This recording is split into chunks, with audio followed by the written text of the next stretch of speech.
الشیطان الرجیم بسم اللہ الرحمن الرحیم نحمدہ ونصلی ونسلم علی رسولہ الکریم وعلی آلہ واصحابہ اجمعین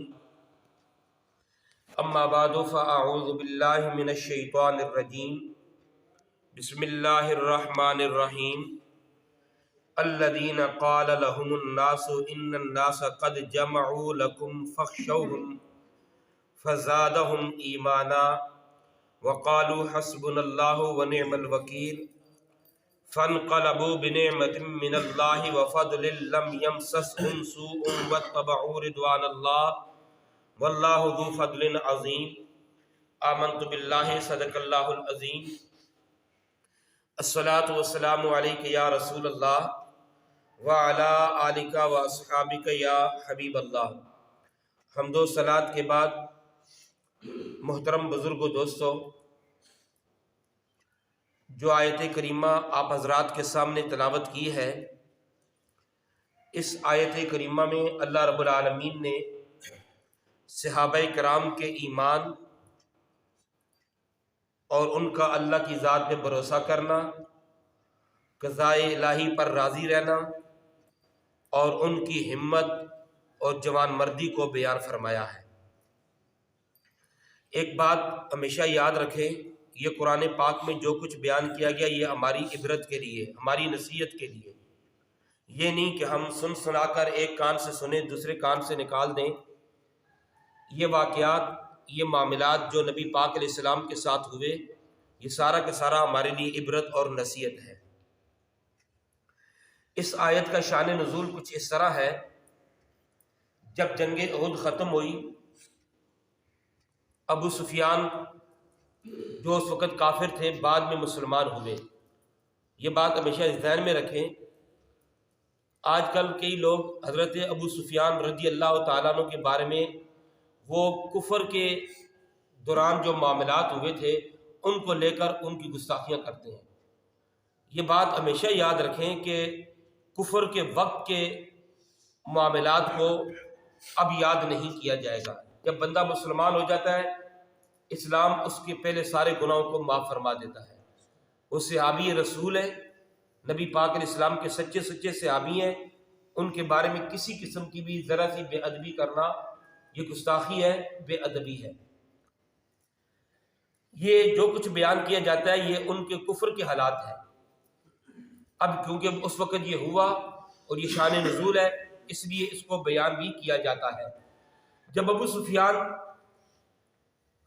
کافروں کو لے کر مکے کی طرف روانہ ہوئے تو نبی پاک علیہ السلام کو کہہ گئے اگلے سال بدر صغریٰ کے مقام پر ہمارا اور آپ کا آمنا سامنا ہوگا۔ نبی پاک علیہ السلام نے صحابہ سے فرمایا جواب دے دو انشاءاللہ ٹھیک ہے۔ جب اگلا مقام، اگلا سال آیا، وقت آیا، ابو سفیان نے اپنا لشکر مکے سے نکالا تو مر الزہران ایک مقام ہے، وہاں تک پہنچا۔ تو اس وقت نعیم بن مسعود اشجعی، یہ کافر تھے، بعد میں یہ بھی مسلمان ہو گئے۔ یہ بھی اپنے عمرہ کرنے کے لیے آئے تھے اور واپس اپنے علاقے کی طرف جا رہے تھے۔ تو ابو سفیان نے ان سے کہا کہ کہاں جا رہے؟ بولا اپنے علاقے میں جا رہا ہوں۔ بولا مدینے جاؤ گے؟ بولا ہاں جاؤں گا، وہاں سے گزروں گا۔ بولا تم ایک کام کرو ہمارا۔ بولا کیا؟ کہا جاؤ، اس وقت ہمارے اور مسلمانوں کے درمیان جنگ طے ہے بدر صغریٰ کے مقام پر، لیکن میں دیکھ رہا ہوں کہ قحط سالی ہے، ہمارے اونٹ بھی کمزور ہیں، ہمارے لوگ بھی کمزور ہیں، تو تھوڑی بارشیں ہو جائیں گی، اونٹ وغیرہ چر لیں گے، ہم دودھ بھی پی لیں گے، طاقتور ہو جائیں گے، تو پھر جنگ لڑیں گے۔ اس وقت جنگ کرنے کا میرا ارادہ نہیں ہے، تم جاؤ مسلمانوں کے پاس سے جب گزرو تو ان کو جا کے ایک کام کرو، ان کو جا کے بولو کہ کافروں نے تمہارے لیے بڑا لشکر تیار کیا ہے اور سارے اکٹھے ہو گئے تمہارے خلاف، اور تمہارا یہ کر دیں گے تو وہ کر دیں گے، تم ان سے جنگ کرنے کے لیے سوچو بھی مت۔ اس سے کیا ہوگا کہ مسلمان اپنے علاقے سے نکلیں گے نہیں اور ہم بھی یہاں سے نہیں جائیں گے، ہماری واہ واہ ہو جائے گی، ہم مشہور کر دیں گے کہ ہم تو نکلے تھے، مسلمان نہیں آئے تھے، تم یہ کام کرو۔ اس نے کہا یہ کون سا بڑا کام ہے؟ کہا میں تمہیں 10 اونٹ دوں گا، تم جاؤ یہ کام کرو۔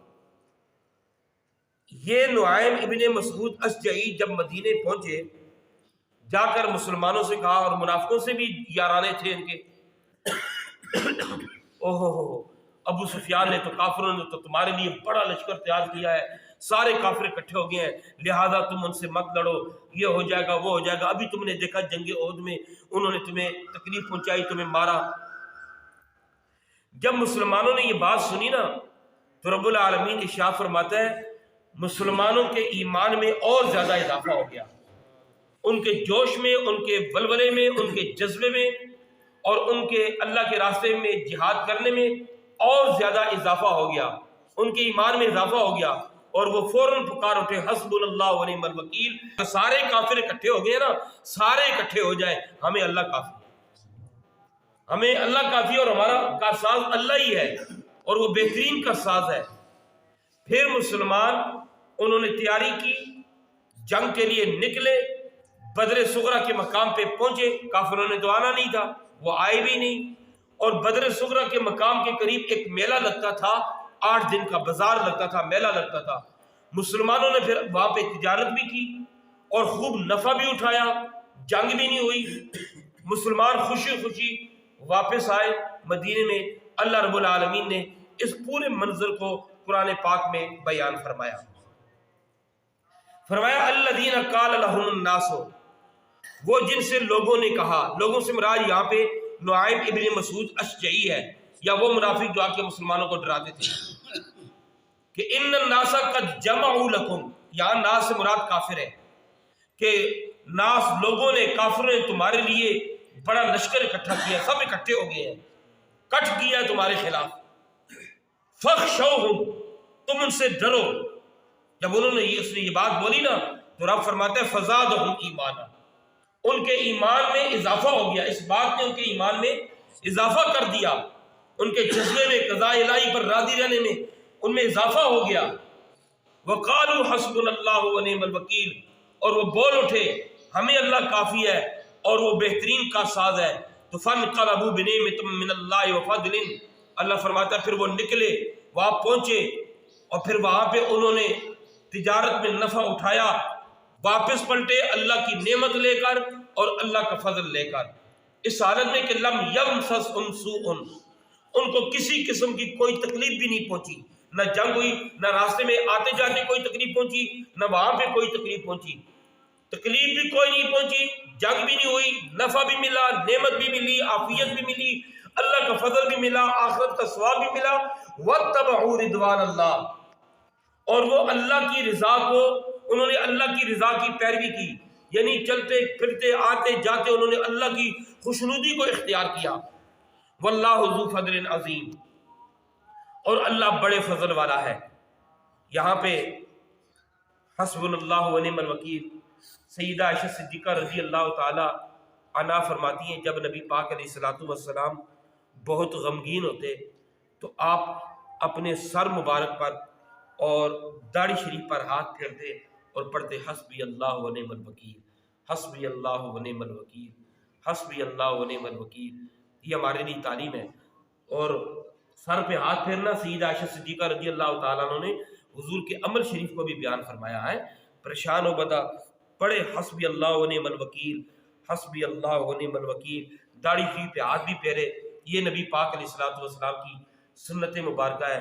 میرے آقا علیہ السلام نے فرمایا کہ یہ ہمارے لیے سنت ہے۔ حضرت سیدہ عائشہ صدیقہ نے حضور کا عمل بیان فرمایا کہ حضور اپنی داڑھی مبارک پہ ہاتھ پھیرتے ہوئے پڑھتے حسبی اللہ ونعم الوکیل، حسبی اللہ ونعم الوکیل، اور سر مبارک پہ ہاتھ پھیرتے۔ میرے آقا علیہ السلام نے فرمایا ہر مصیبت کے وقت پڑھو، ہر غم کی دوا ہے حسبی اللہ ونعم الوکیل، حسبی اللہ ونعم الوکیل، حسبنا اللہ ونعم الوکیل، نعم المولا ونعم النصیر۔ تمہیں مصیبت سے نجات مل جائے گی۔ الحمدللہ فقیر کا یہ عمل ہے کہ ہر دعا میں آپ نے دیکھا ہوگا جب ہم دعا کرتے ہیں حسبنا اللہ ونعم الوکیل، نعم المولا ونعم النصیر لازمی پڑھتے ہیں، اس لیے کہ ہمیں اللہ ہی کافی ہے، ہمیں ہمارا کارساز اللہ ہی ہے، اور وہ بہترین کارساز ہے، ہمیں ہر مصیبت ہر تکلیف سے نجات دینے والا وہ ہے۔ اور میرا ختم ہو چکا ہے، آج میں نے آپ کو واقعہ سنایا، کل میں اس کا خلاصہ سنا کر آپ کو اس کا نتیجہ سناؤں گا کہ دیکھو یہ ہمارے لیے عبرت ہے۔